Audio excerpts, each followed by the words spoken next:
अस्सलामुअलैकुम वरहमतुल्लाह। Introduction to trigonometry chapter की पहली एक्सरसाइज का आज हम 5वां क्वेश्चन करने जा रहे हैं और ये क्वेश्चन बहुत ही इम्पोर्टेंस रखता है इस पूरी एक्सरसाइज में।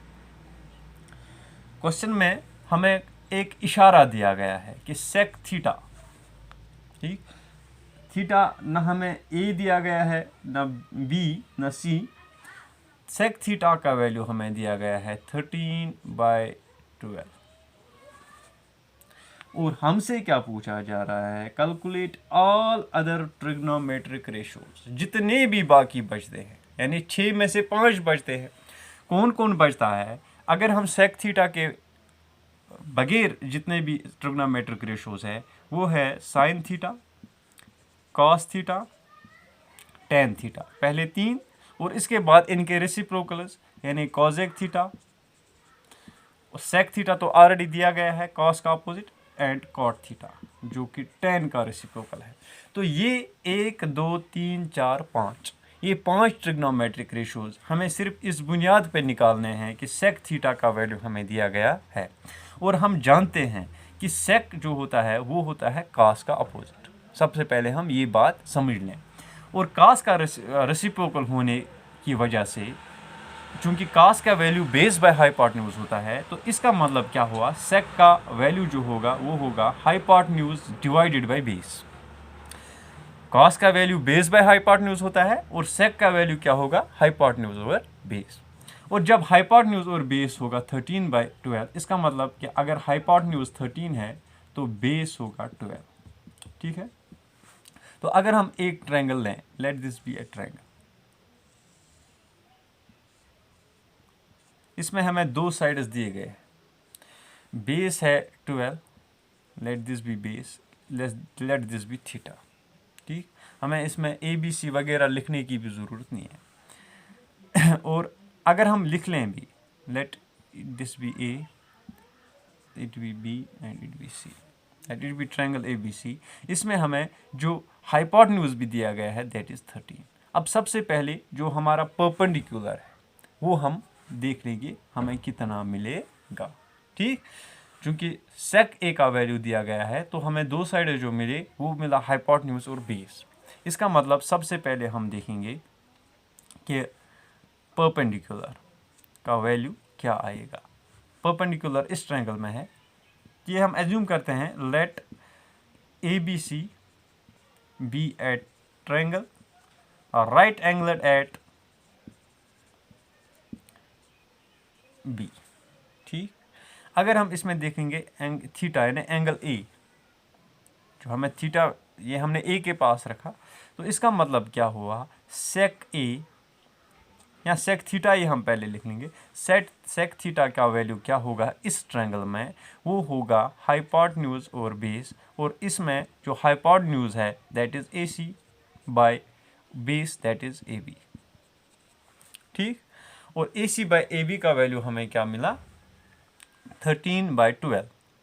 इसका मतलब क्या हुआ कि हाइपोटेन्यूज यानी ए सी ये 13/12 है, इसका मतलब हुआ कि A C is 13K and A B is 12K।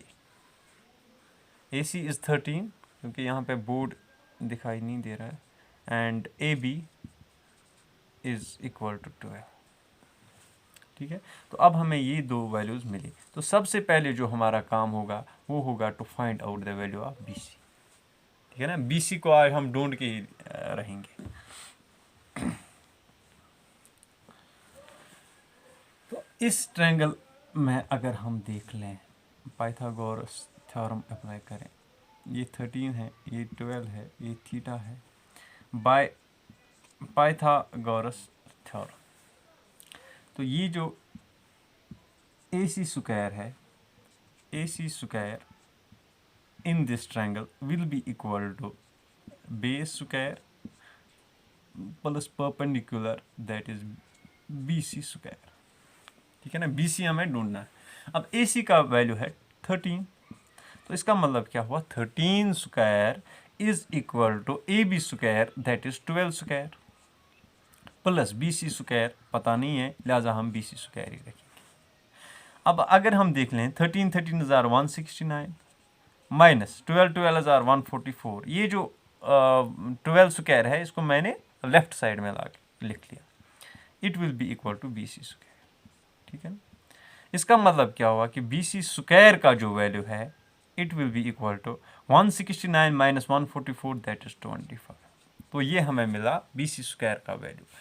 इसका मतलब कि बी सी का वैल्यू क्या होगा, अंडर रूट 25 दैट इज 5, ठीक है ना। अगर मैं यहाँ पे ये स्क्वायर ख़त्म कर लूँ, यहाँ पे रूट स्क्वायर रूट लगा लूँ, तो यहाँ पे जो है, यहाँ पे स्क्वायर ख़त्म किया, यहाँ पे स्क्वायर रूट आया, तो बी सी का वैल्यू जो है वो मिला हमें 5। इसका मतलब अब हमें तीनों साइड्स पता है, बी सी भी पता है, ए बी भी पता है और ए सी भी पता है। अब जो ये ट्रिग्नोमेट्रिक रेशियोज हैं these 5 we can calculate them easily.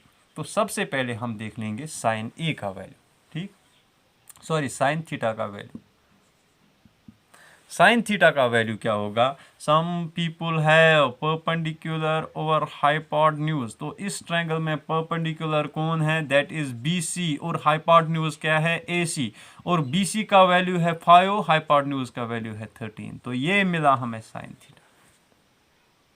इसी तरह से कॉस थीटा जो है, कॉस थीटा का वैल्यू हमें मिलेगा करली ब्लैक हेयर बी बाय एच, इसका अपोजिट। तो बेस जो है दैट इज 12 और हाइपोटेन्यूज जो है दैट इज 13। ये 13/12 था, ये मिला 12/13, इसका अपोजिट सीधे। इसके बाद कॉस के बाद हम लिखते हैं टेन। टेन थीटा का वैल्यू हम इन दोनों को मिला के भी ले सकते हैं, लेकिन चूंकि हमें यहाँ पे आसानी होगी तो present beauty perpendicular by base, ठीक है, थोड़ा सा ऊपर में लिख रहा हूँ यहाँ पे,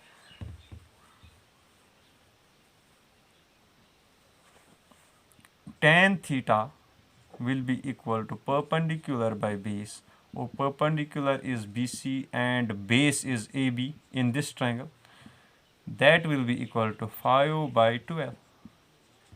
तो ये भी मिला। इसके बाद tan के बाद cosec, cosec होता है sin का अपोजिट, और sin का वैल्यू हमें अभी मिला था, क्या मिला था, परपेंडिकुलर और हाइपोटेन्यूज, दैट इज वो हमें मिला था 5/13, तो ये मिलेगा 13/5। तो इसका वैल्यू क्या हमें मिलेगा हाइपोटेन्यूज बाय परपेंडिकुलर, ठीक है, और हाइपोटेन्यूज है ए सी और परपेंडिकुलर है बी सी, दैट इज 13/5। तो ये भी मिला। अब एक रह गया, वो कौन सा रह गया, दैट इज कॉट। कॉट होता है टेन का अपोजिट, तो टेन थीटा का वैल्यू हमें क्या मिला था, परपेंडिकुलर बाय बेस। तो इसका मतलब हमें कॉट का वैल्यू क्या मिलेगा, बेस ओवर परपेंडिकुलर, और बेस है इस ट्रायंगल में ए बी और परपेंडिकुलर है बी सी। इसका मतलब है कि ए बी जो है दैट इज 12 और बी सी है 5। तो ये हमें कॉट थीटा का भी वैल्यू, यानी पांचों जो रह गए थे ट्रिग्नोमेट्रिक रेशियोज वो हमें मिल गए by applying Pythagorean theorem first to find out the third side and then applying this formula.